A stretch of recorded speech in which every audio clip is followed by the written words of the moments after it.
ഇപ്പം തിരുവിതാംകൂർ മഹാരാജാവ് കൊടുത്ത തിരുവാഭരണവും പന്തള രാജാവ് കൊടുത്ത തിരുവാഭരണവുമാണ് അടിസ്ഥാനപരമായി അവിടെയുള്ള നമ്മുടെ പിന്നെ സ്ഥാവര സ്വത്ത്.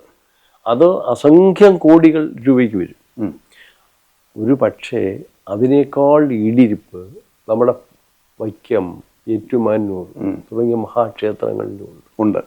ഒട്ടും മോശമല്ലാത്ത കുടിയിരിപ്പ്. അതാണ് ഞാൻ പറഞ്ഞത്, ഇത് ഒരു കേരള സംസ്ഥാനത്തിനെയോ ഒരു ഭാരതത്തിൻ്റെയോ സമ്പദ്ഘടനയെ പോലും അതിജീവിക്കുന്ന സമ്പത്തുള്ള സ്ഥാപനമാണിത്. പലർക്കും അത് അറിഞ്ഞു. ദേവസ്വം ബോർഡ് ഇതിൻ്റെ 1250 അമ്പലങ്ങൾ, 55 അമ്പലങ്ങളുടെ ആസ്തി തിട്ടപ്പെടുത്തിയാൽ ഒരു പക്ഷേ നമ്മുടെ ഭാരതത്തിന്റെ സമ്പദ്ഘടനയ്ക്ക് മുകളിൽ നിൽക്കും.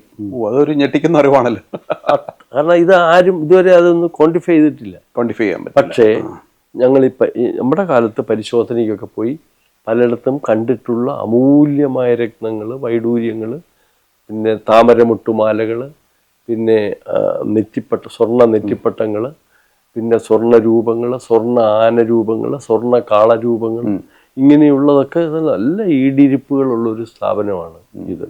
പക്ഷേ ഇതിങ്ങനെ ഇതിൻ്റെ പെരിഫറി, ഇതിൻ്റെ മേൽ മണ്ണിൻ്റെ ഭാഗത്താണ് ഇങ്ങനെയുള്ള ആക്രമണങ്ങൾ ഉണ്ടാകുന്നത്. ആഴത്തിലുണ്ടാകുന്നില്ല എന്നാണ് കരുതേണ്ടത്. ആശ്വാസം. അപ്പം ഈ നഷ്ടപ്പെട്ടത് വളരെ നെഗ്ലിജിബിൾ, ഒരു നമ്മൾ കയ്യിൽ തൂത്തുകളയുന്ന പോലെയുള്ള ഒരു നഷ്ടം മാത്രമേ സ്വർണ്ണം നഷ്ടമായിട്ടുള്ളൂ. അത്രേ ഉള്ളൂ.